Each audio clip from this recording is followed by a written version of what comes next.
Assalamualaikum warahmatullahi wabarakatuh. Perkenalkan, nama saya Salma Nuraini dengan nomor NIM 200304224 dari Universitas Muhammadiyah Riau. Video kali ini saya membuat video ini untuk memenuhi salah satu tugas manajemen koperasi dan UMKM. Di sini saya akan menjelaskan beberapa materi. Yang pertama yaitu sisa hasil usaha, yang dimana pengertian sisa hasil usaha menurut pasal 45 ayat 1 Undang-Undang nomor 25 tahun 1992 adalah sisa hasil usaha koperasi merupakan pendapatan koperasi yang diperoleh dalam 1 tahun buku yang dikurangi biaya, penyusutan, dan kewajiban lainnya termasuk pajak dalam tahun buku yang bersangkutan. Informasi dasar. Beberapa informasi dasar dalam perhitungan sisa hasil usaha atau SHU anggota diketahui sebagai berikut. Pertama, SHU total koperasi pada 1 tahun buku. Yang kedua, bagian presentase SHU anggota. Yang ketiga, total simpanan seluruh anggota. Yang keempat, total seluruh transaksi usaha, yaitu volume usaha atau omzet yang bersumber dari anggota. Yang kelima, jumlah persimpanan per anggota. Yang keenam, omzet atau volume usaha per anggota. Yang ketujuh, bagian atau presentase sisa hasil usaha untuk simpanan anggota. Yang kedelapan yaitu bagian presentase sisa hasil usaha untuk transaksi usaha anggota. Rumus pembagian SHU atau sisa hasil usaha. Menurut Undang-Undang nomor 25 tahun 1992 pasal 5 ayat 1 mengatakan bahwa pembagian SHU kepada anggota dilakukan tidak semata-mata berdasarkan modal yang dimiliki seseorang dalam koperasi, tetapi juga berdasarkan perimbangan jasa usaha anggota terhadap koperasi. Ketentuan ini merupakan perwujudan kekeluargaan dan keadilan. Materi yang kedua yaitu manajemen sumber daya manusia. Manajemen sumber daya manusia adalah penarikan, seleksi, pengembangan, penggunaan, dan pemeliharaan sumber daya manusia dalam suatu organisasi. Anggota koperasi. Anggota koperasi minimum harus 20 orang. Latar belakang anggota biasanya tidak seragam atau tidak sama, baik pendidikan, ekonomi sosial, kepercayaan, agama, maupun tanggung jawab keluarga. Jika anggota lebih dari 20 orang, maka koperasi tersebut semakin besar, sehingga sulit untuk mengkoordinasi dan mengorganisasikan anggota yang semakin banyak itu. Karyawan koperasi. Karyawan koperasi adalah orang yang bekerja pada perusahaan koperasi tersebut dan yang melaksanakan usaha, melayani pelanggan, dan membantu pengurus dalam membuat pertanggungjawaban kepada pemilik koperasi. Karyawan koperasi. Di sini diperlukan seseorang ahli manajemen personelia yang bertugas untuk A. merencanakan pembagian tugas, B. melaksanakan pembagian tugas agar dapat lancar, C. mengorganisasikan masing-masing aktivitas, yang D. sinkronisasi kegiatan antar bagian, yang E. mengawasi semua kegiatan antar bagian, F. mengembangkan pendidikan serta menambah pengetahuan para karyawan, yang G. mempromosikan mereka yang pantas, dan yang terakhir H. memikirkan kesejahteraan mereka secara memadai. Manajemen koperasi. Manajer adalah orang yang memegang jabatan tertinggi dari semua karyawan, di mana dia bekerja sesuai dengan perjanjian yang telah disepakati dengan pengurus. Syarat menjadi seorang manajer yaitu seseorang membuat kebijakan yang adil. Kedua, seseorang pemimpin yang mampu menjadi koordinator yang bagi seluruh anggota manajemennya, anggota koperasinya. Yang ketiga, seseorang pengawas yang bijaksana dalam mengawasi semua kegiatan usaha koperasi. Keempat, walaupun ada kepala bagian keuangan, namun manajer harus mempertanggungjawabkan keuangan koperasi kepada pengurus. Yang kelima, figur yang jujur dalam mengatur serta menggunakan dana yang secara efektif dan efisien. Bidang personalia. 1. Mengusulkan pengangkatan pegawai dan pencatatan pegawai yang melanggar tata tertib. Yang kedua, membimbing, memotivasi, dan mengawasi karyawan. Yang ketiga, mengusulkan meningkatkan pendidikan dan keterampilan pegawai, misalnya dikirim untuk mengikuti pelatihan-pelatihan. Yang keempat, mengusulkan promosi pegawai yang berprestasi, termasuk peningkatan kesejahteraannya. Bidang pengelolaan usaha. Karena usaha adalah tanggung jawab manajer, maka dia secara inisiatif harus mencari informasi pasar, merealisasi peluang pasar yang ada, dan bertanggung jawab penuh terhadap omset penjualan. Bidang administrasi. Administrasi merupakan pendukungan lancarnya organisasi, mencakup administrasi keuangan dan membuat laporan-laporan yang menjadi pertanggungjawabnya. Bidang perencanaan. 1. Mengorganisir penyusunan konsep, yaitu A. Rencana kerja baik jangka pendek maupun jangka panjang. Yang B.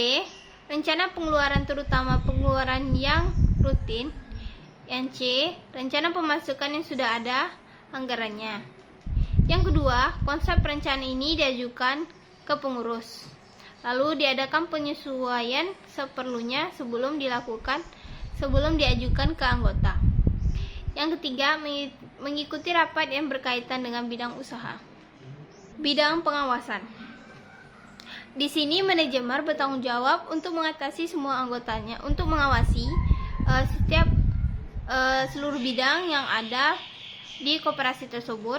Harus dilakukan kegiatan sebagai berikut. Yang pertama, perencanaan persediaan yang meliputi persediaan bahan baku barang jadi. Yang kedua, pengawasan investasi. Yang ketiga, kerajinan dan disiplin pegawai. Yang keempat, jumlah uang masuk dan uang keluar harus diberikan setiap saat serta dilakukan evaluasi, lalu dibandingkan antara rencana dengan kenyataan. Materi yang ketiga yaitu materi tentang kepemimpinan. Yang pertama yaitu konsep kepemimpinan, di mana penerapan konsep kepemimpinan dalam organisasi koperasi adalah bagaimana karyawan dan anggota koperasi sebagai anggota kelompok kerja memperoleh pengarahan dan bimbingan untuk mencapai tujuan koperasi. Tanpa adanya pemimpin yang baik, tujuan individu, karyawan, dan anggota koperasi tidak akan pernah bersinggungan dengan tujuan koperasi. Gaya kepemimpinan. Berikut ini ada 4 tipe gaya kepemimpinan. Yang pertama yaitu menurut gaya kepemimpinan yaitu menurut Harsley dan Blanchard, ya. Yang gaya kepemimpinan dengan ciri perilaku tugas tinggi dan hubungan rendah. Gaya ini disebut dengan tipe Tailing Style, yaitu gaya kepemimpinan yang memiliki probabilitas sukses tinggi apabila terhadap dengan kondisi taraf kematangan individu yang dipimpin dengan adalah rendah. Yang kedua yaitu B, gaya kepemimpinan dengan ciri perilaku yang tugas tinggi dan hubungan yang tinggi. Gaya ini disebut dengan ceiling style, yaitu gaya kepemimpinan yang memiliki probabilitas sukses tinggi apabila berhadapan dengan kondisi kematangan individu dan yang dipimpin adalah rendah sampai. Yang ketiga, yang C, gaya kepemimpinan dengan gaya perilaku tugas rendah dan hubungan yang tinggi. Gaya ini disebut dengan participating style, yaitu gaya kepemimpinan yang memiliki probabilitas sukses tinggi apabila berhadapan dengan kondisi kematangan individu yang dipimpin adalah moderat sampai tinggi. Yang D, gaya kepemimpinan dengan ciri perilaku tugas rendah dan hubungan rendah. Gaya ini disebut dengan degrading style, yaitu gaya kepemimpinan yang memiliki probabilitas sukses tinggi apabila berhadapan dengan kondisi staf kematangan individu yang dipimpin adalah tinggi. Materi yang keempat yaitu tentang kewirausahaan koperasi. Pada dasarnya, kewirausahaan berkaitan dengan nilai-nilai dan perilaku yang memotivasi seseorang untuk melakukan usaha, memperbaiki taraf hidup secara kreatif dan inovatif dalam menemukan sesuatu yang baru. Kewirausahaan menurut Ahmad Sanusi tahun 1994 adalah kewirausahaan adalah suatu nilai yang diwujudkan dalam perilaku yang dijadikan dasar sumber daya, tenaga penggerak, tujuan, siasat, kiat, dan proses, dan hasil bisnis. Nilai-nilai kewirausahaan. Nilai-nilai kewirausahaan ini terdiri dari 6. Yang pertama, percaya diri. Artinya, sikap dan keyakinan seseorang dalam melaksanakan dan menyelesaikan tugas-tugasnya. Yang kedua, berorientasi tugas dan hasilnya. Artinya, selalu mengutamakan nilai-nilai positif, berprestasi, berorientasi pada hasil, ketekunan, dan ketabahan, tekad kerja keras, mempunyai dorongan kuat, energik, dan berinisiatif. Yang ketiga yaitu berani mengambil risiko. Kewirausahaan adalah orang-orang yang lebih menyukai tantangan untuk mencapai kesuksesan atau kegagalan ketimbang usaha yang kurang matang. Keempat, kepemimpinan. Artinya seseorang wirausaha memiliki sifat-sifat kepelaporan, keteladanan, dan tampil beda dan lebih menonjol, memiliki keterampilan mengelola sumber daya yang baik. Yang kelima, berorientasi ke masa depan. Artinya perspektif selalu mencari peluang, tidak cepat haus dengan keberhasilan dan berpandangan lebih jauh. Yang terakhir, yang keenam, yaitu keorisinilan, yang dimana artinya kreativitas dan inovatif. Kreativitas adalah kemampuan untuk berpikir yang baru dan berbeda, sedangkan keinovasian adalah kemampuan untuk bertindak yang baru dan berbeda. Koperasi simpan pinjam. Manajemen usaha simpan pinjam. Penghimpunan dana, usaha untuk mengumpulkan dana dari berbagai sumber, baik dalam anggota maupun dari pihak lain. Dana dari berbagai sumber tersebut dapat berupa utang ataupun kekayaan yang bersih, yaitu adalah ekuitas. Untuk lebih jelasnya, jenis-jenis sumber daya tersebut adalah A. Sumber daya berupa utang, yaitu tabungan, simpanan jangka, pinjaman yang diterima, dan modal tidak tetap. Yang B. Sumber daya berupa kekayaan bersih. Pertama, modal sendiri, yaitu simpanan pokok, simpanan wajib, dan simpanan khusus. Yang kedua, modal di sektor. Yang Yang ketiga yaitu cadangan urnum. Yang keempat cadangan tujuan risiko donasi. Dan yang kelima HSHU tahunan berjalan.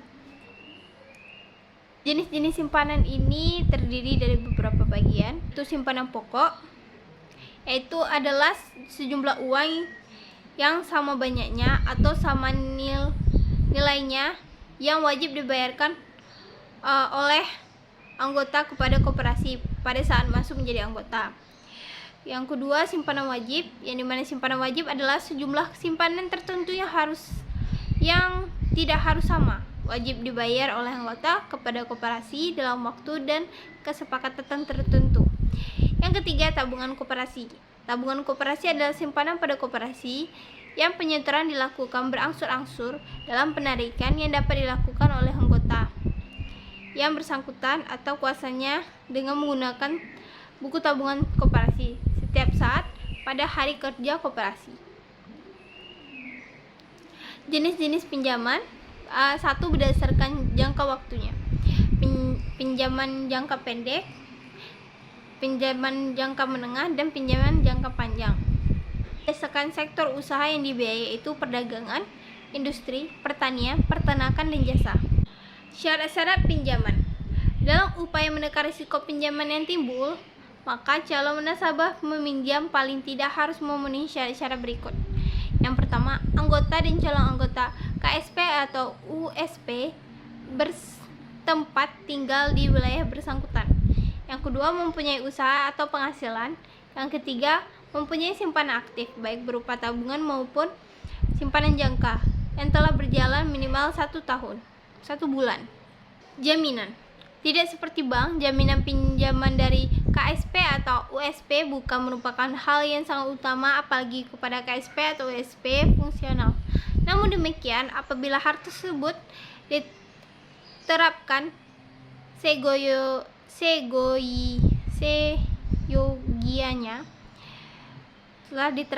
seyogianya tidak mengabaikan tujuan koperasi, yaitu meningkatkan kesejahteraan anggota.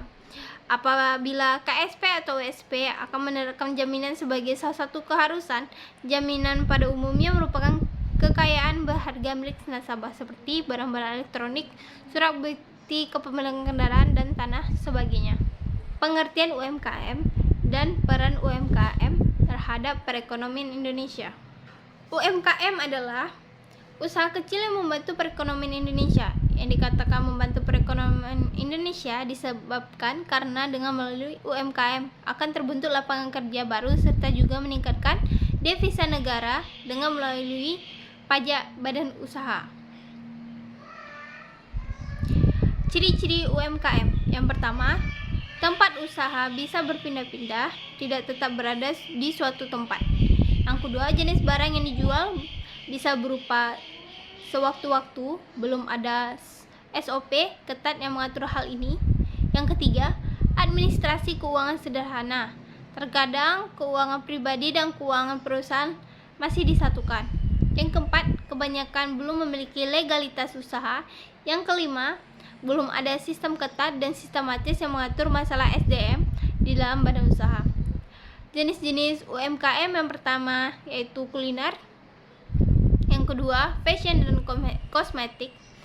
Yang ketiga, agribisnis.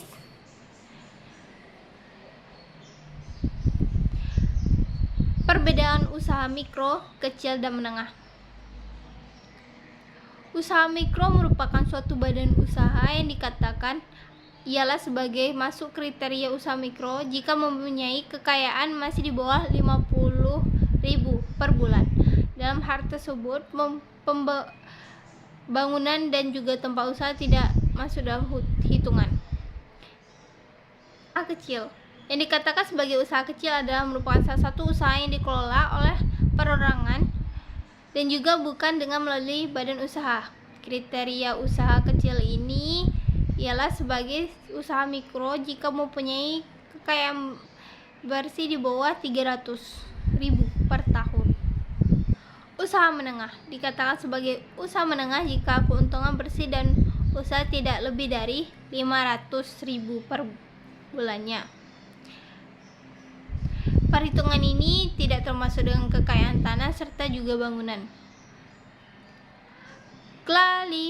klasifikasi UMKM, yaitu 1. Lapangan kerja baru. Dalam menjalankan UMKM ini tentunya akan menghasilkan suatu lapangan pekerjaan baru. Lapangan pekerjaan itu memiliki manfaat, yaitu untuk mengurangi dampak pengangguran dan juga menambah penghasilan masyarakat yang belum mempunyai penghasilan. Yang 2, sifat kewirausahaan. UMKM ini dapat menimbulkan sifat kewirausahaan. Sifat kewirausahaan tersebut penting supaya masyarakat tidak selamanya berpengaruh pada statement menjadi pegawai atau juga karyawan sepanjang hidupnya. Yang ketiga yaitu jiwa entrepreneurship. Setelah memiliki sifat kewirausahaan, langkah seterusnya itu diharapkan mampu memiliki jiwa entrepreneurship, yaitu jika entrepreneurship ini perlu dimiliki seseorang jika ingin meraih suatu kesuksesan. Yang keempat, motivasi menjadi usaha besar. Pelaku UMKM yang sudah menjadi lapangan kerja baru, yaitu memiliki sifat kewirausahaan, membangun jiwa entrepreneurship, kemudian membentuk dengan sendirinya untuk memilih sebuah usaha besar untuk dapat membangun perekonomian Indonesia. Yang 2 yaitu peran UMKM terhadap perekonomian Indonesia. Sarana mengentaskan masyarakat dari jurang kemiskinan. Menurut UMKM, penting yang pertama adalah sebagai sarana mengentaskan masyarakat kecil dari jurang kemiskinan. Dengan bukti yang tinggi, angka penerapan tenaga kerja oleh UMKM. Data milik Kementerian Koperasi dan UMKM tahun 2011 menyebutkan bahwa lebih dari 55,2 juta unit UMKM mampu menyerap sekitar 1,7 juta orang. Sarana untuk menyatakan tingkat perekonomian rakyat kecil. Berbeda dengan perusahaan besar, UMKM memiliki lokasi di berbagai tempat termasuk daerah yang jauh dari jangkauan perkembangan zaman sekalipun. Keberadaan UMKM di 34 provinsi yang ada di Indonesia termasuk memperkecil jurang ekonomi antara miskin dengan kaya. Dan yang terakhir itu memberikan pemasukan devisa bagi negara. Saat ini UMKM Indonesia memang sudah sangat maju. Pangsa pasarnya tidak hanya skala nasional tetapi internasional. Data dari Kementerian Koperasi dan UKM tahun 2017 menunjukkan tingginya devisa negara daripada pelaku UMKM. Angkanya pun tinggi, mencapai 88,45 miliar. Angka ini mengalami peningkatan 8 kali lipat dibanding tahun 2016.